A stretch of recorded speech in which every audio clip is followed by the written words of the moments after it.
All right, guys, let me just wrap up with the rest of the stuff that you as a body and as a ministry and the management of the ICCC needs to be aware of. So one of my guiding principles, and again, we get it from Moses when after they paid the price of disobedience and they circled in the desert over and over, and then God said, all right, now it's time to move forward. Then they sent out spies to survey the land. And we all know the story out of the first spies. It was Caleb and Joshua who came back with a good report. The others came back with a bad report. Now, and that caused them to miss the mark again. But then when Joshua moved in before he tackled the first city of Jericho, he himself scouted the land and he did it at night and also just getting wisdom from God. So as ICCC Madagascar, you need to look at Madagascar almost as if you're now the president running the country, but with God's help. So you don't have to be the president, but you have that legal and spiritual authority to get download from God in this regard. So I just looked at the modern or the public information available, and I saw that looks like in the past you had 6 provinces and now you have 21 provinces. I don't know which one is true. You can help me here. Yeah, both are right, but we now have 24 regions. So six provinces on the left is correct, and now we have 24 regions in total. Okay, so even this map is then outdated, because it only goes to 22. But okay, so then from public information, I just found this, that in Madagascar, the population is estimated at roughly 31 million. I don't know what's your latest figure. Is it about 31? Yes. And then that the population is very young. The median age about 19 years old, and a large share of the population under 15. Poverty high. About 80% lives on $2 a day. But your natural resources and potential commodities could be agricultural cash crops, because you're the world leader in vanilla production and cloves and coffee, lychees, seafood, shrimp. You've got strong, good mining and minerals. But I think there's potential there for a further value add, biodiversity, natural capital. So that's just what I got from, as an outsider, if I have to now go into Madagascar, that's the kind of information that I need to just familiarize myself with. Then I looked at what would be potential growth opportunities and strategic considerations. And the public information tells me that in agribusiness and value chain development, we could look at high value crops like vanilla, cloves, lychees, cocoa. And they strongly place globally, but we need to then set up processing and packaging plants so that we can generate more value for the export market. Now, maybe there's potential in all our ICCC networks that we could have people that can open up export markets for Madagascar while we focus on the local processing and packaging. There's a potential to improve staples, rice, maize, beans, and the productivity thereof, mining, mineral processing, nickel, cobalt, graphite, and opportunities to move beyond raw extraction towards setting up smelters and stuff like that. And I believe tourism is a huge one, because I'm very familiar with Mauritius. I have visited it a few times, but never Madagascar. And I'm sure you can outdo Mauritius in terms of tourism, but one will then have to just look at a friendly tourism-friendly kind of environment from government side. And then infrastructure, logistics, it keeps on coming up, improving roads, ports, airports, energy supply can unlock many sectors. Then industrialization and free zones can become a big one with the right governments and give people tax benefits and open things up. And I just have a sense also, one of the things that gave Mauritius their breakthrough was they set themselves up as a financial hub where they made it easy for banking and for financial services to operate from. So I would like to explore that kind of thing as well. But yeah, this is just some of the things that came up in when I did my exploration. So I'm gonna just quickly run through the rest of the stuff, and then I'm gonna open up for questions and answers. Now, on this growth opportunities, I also downloaded a spreadsheet that look at a couple of projects and even put down the estimate United dollar value to unlock that opportunity.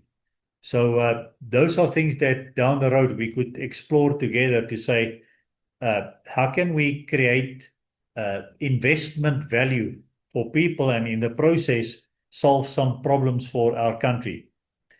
Now, a guiding principle so under the guiding principles, I want to just touch on legal and spiritual authority, and that goes together with the next one, occupy the land from Jerusalem to Judea, Samaria, and the ends of the world. So when you look at Madagascar, in terms of 6 provinces and 24 regions, what I'm busy doing, and I haven't finished it yet, but South Africa's got 9 provinces.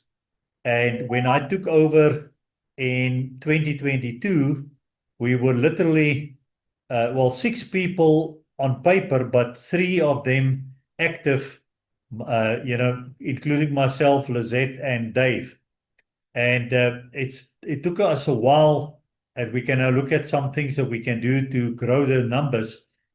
But this year I started to say, all right, now I need to have a physical presence in each of these provinces so that we can comply with this principle of legal and spiritual authority, which means I, as an outsider, don't have any legal and spiritual authority to tell Madagascar what to do. But you, as the chosen board for ICCC Madagascar, has got the legal and spiritual authority to plan, get God's download, and then eventually get it right down to province, region, and right down to town and community. But to do that, we need to then, I believe, the picture God showed me is that we need to have occupy the land, a physical presence.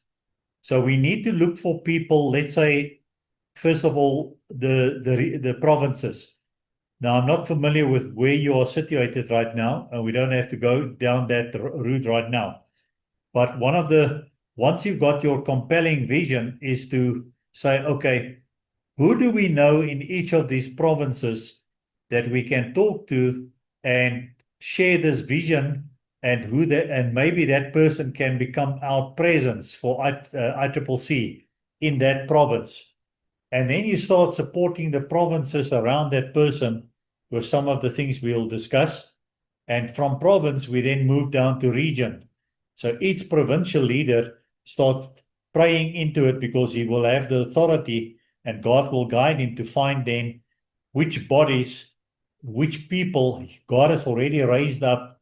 They just don't know about the ICCC yet, but who could become his hands and feet in the regions. And then from there, God will show us what to do next. And eventually, we occupy the land, not just physically in terms of territory, but we also occupy it in terms of having a presence in each of the industries, in education, in banking, in manufacturing, in mining, and so forth. So yeah, so the plan then, how do we create a kingdom nation?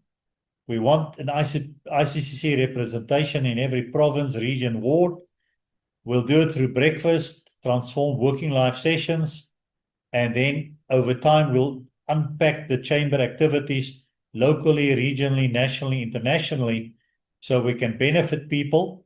And what we've already now created in South Africa, in time you'll also work towards creating a national resource center so that whoever then joins, whatever business they're in, they can contact us and we will have access or potential access to each of these things. We're not going to go through the prophecy. You all know the prophecy, but the founding prophecy is this is a time when this new thing shall be done. It's a plantation which is clean and pure. I see great trees, many smaller trees and bushes. The big trees will protect the plantation when the storm is breaking loose. This is shelter for many people, and the trees and bushes are full of fruit and berries containing great power.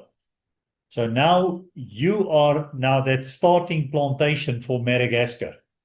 And we will have to start this plantation, and some of you will become the tall trees, the smaller trees. But when I look at the plantation, tall trees would be corporates, large institutions, specialists in various disciplines, mentors. The smaller trees would be the small, medium enterprise businesses, local and socio-economic initiative, new entrants to a discipline, students, apprentices, followers. And then the fruits would be a vibrant economy, harmonious living, gainful employment, hope, energy, resources. So I'm going to just talk through it, but then leave it for you to unpack. So once you've got your compelling vision in place and you start taking ICCC and the vision to the provinces and then the regions, and you start having it in place. So one of your basic action plans for the first 12 months and to be renewed annually is how far are we with getting an ICCC presence in every region. And then from there, every province and then every region and then even local. Then set up as soon as possible a prayer support group that can then pray strategically into the actions that you feel God's leading you into. So some of the actions could be to give you a project or to give you favor with one of the corporate institutions. Then organize breakfast and events, because it's always a good ways to tell people about it. I believe you will soon have access to the Transformed Working Life series, and you have it on the older ones. Start penetrating industries. So as people come on board, ask them, what their specialty is. And if they have a specialty for mining or manufacturing, whatever, already make them your industry representative. So that when people talk to you and have an interest in that, you refer them to that representative. Each entity like Madagascar also need to have someone who will then just be the spokesman of Madagascar to Israel. Then strategic kingdom partners, that would be all the people that you identify as you move along that are currently doing kingdom initiatives, YWAM, churches, etc., etc. And come alongside them, share with them the vision, but position yourself as, we're not taking over what you're doing. What you're doing is fantastic, but how can we strengthen you? And almost position ICCC as that platform from where a lot of people can work together. And then in time, National Resource Center in South Africa, it would consist of the bank, our financial services, and all the other things we start doing it, but find ways to do it commercially viable. Yeah, so this is my mouthful. I saw a good sign that says turn one day. We all said one day we'll do this, one day we'll do that. Now let's turn one day into day one. So let be the 21st of October become day one of the foundation and the birth of Madagascar. And we now come to the end, or is it the beginning?